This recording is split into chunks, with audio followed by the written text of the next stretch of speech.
Well, yeah, you don't even like when you get it when a woman starts an argument. I'm sure you've seen this. Well, I'll tell a story. So you know when you're just minding your own fucking business, and all of a sudden your girlfriend comes up to you or something, and she's in a bad mood and starts an argument with you for no reason. It's because she wants something. She wants something, and her argument is a way for her to get what she wants.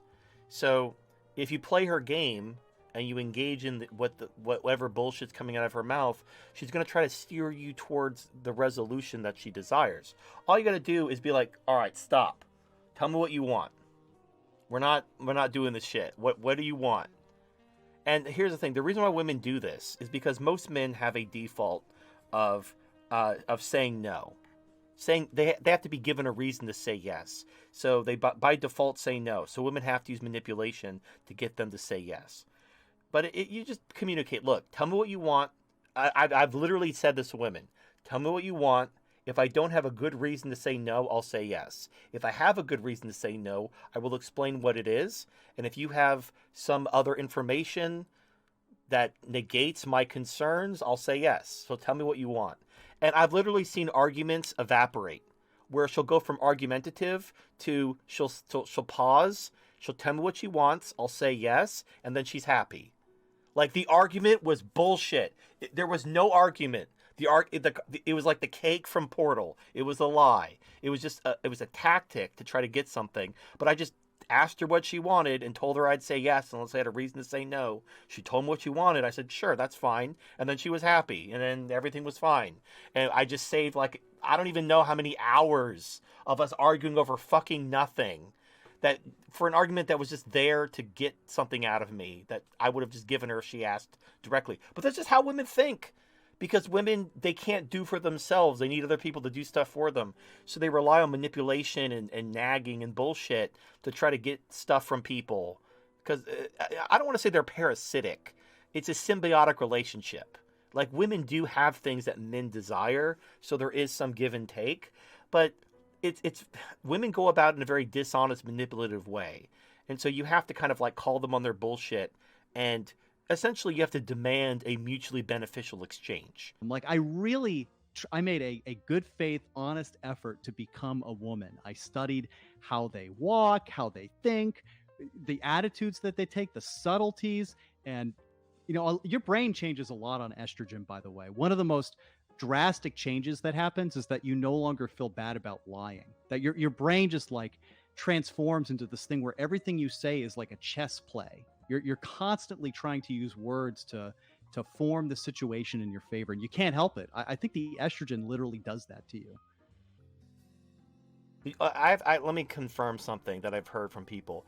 Did you forget how to do math because of the estrogen? It was harder. I didn't forget it, but it was harder. I've heard that people who take estrogen stop being able to do math. Like math becomes harder, and they can't do math anymore. Yeah, I thought that was funny. What other probably thing? True. Yeah, there's something else. Like, there's a reason why women suck. It's just because they can't help it. They're incubators. They're giant sex robots. They're just there to make babies. But yeah, so I made a good faith effort to try to become a woman. And the more I did that, the more I hated them. It took a while for me to, I just stopped taking estrogen, and those changes take months, if not years, to start to manifest. But it took a while. But around that time, I started looking to YouTube for answers, and I was recommended your show through the YouTube algorithm. So thanks, YouTube. Anyway. So I wanted to talk a little bit about what it was like living as a passable tranny. Okay. To be honest, it was awesome. Like, people bought me drinks at bars. Everybody cared about my opinion, anything I wanted to. I had all the time in the world. And that was the only reason they hired me too, is because I was a tranny. After I got hired, I got to see the spreadsheet they used to like do all of their recruiting. And there was a big old check next to my name that said, yep, diversity. Yeah. And then also dating a man was, I'm not gay anymore, but it was incredible. Like, he actually cared about me. He didn't cause unnecessary bullshit drama. He told me what he wanted the first time, every time. There weren't any like stupid little loops. I didn't have to like guess how he was feeling. There was no like, hey, I'm into this. Would you do this? Well, I don't know if I feel comfortable with it. Just it was very straightforward. It was great, to be honest. Patient. Oh, I should mention that while I was living as a tranny, I like attempted suicide a couple of times. I would like slit my wrist and cry in the shower for 2-3 hours at But a time. These people are fucking miserable. Like, but don't wait, don't wait, ever wait, let a well, tranny wait a minute. fool you Hold into on. thinking. But you had a nice boyfriend who cared about you, and you had an honest relationship, and you had a job that validated you and let you do whatever you want. Why would you be suicidal? I don't know. I guess my brain chemistry was just messed up. It couldn't have been my lifestyle. It couldn't have been taking What? cross-sex hormones that destroy my body, and The bitch brain was too strong. the bitch brain was way too strong. Trans people are just not like that. I'm very like in my personal life, I'm very like adamantly against homosexuality and transsexualism, and like I'm very What? unapologetic about it because But you I know took, what that but life you was took like. you took dicks in the butt. How can you be all judgmental against other people who take dicks in the butt? Because it's just wrong. Like it, the more time you spend with people in that quote unquote community, like the more you realize all those people are just totally broken. Like I figured it out what it was for me. Like, and then the second thing was, you talk about this all the time. You say women use words to affect outcomes and for nothing else. And that is so true. And the moment you hear those, I wish you could tell that to every 15-year-old boy, because the moment men cognate that, the moment they grok that, like You can't it, unsee it, it. ex- it explains every single thing they do ever. Everything.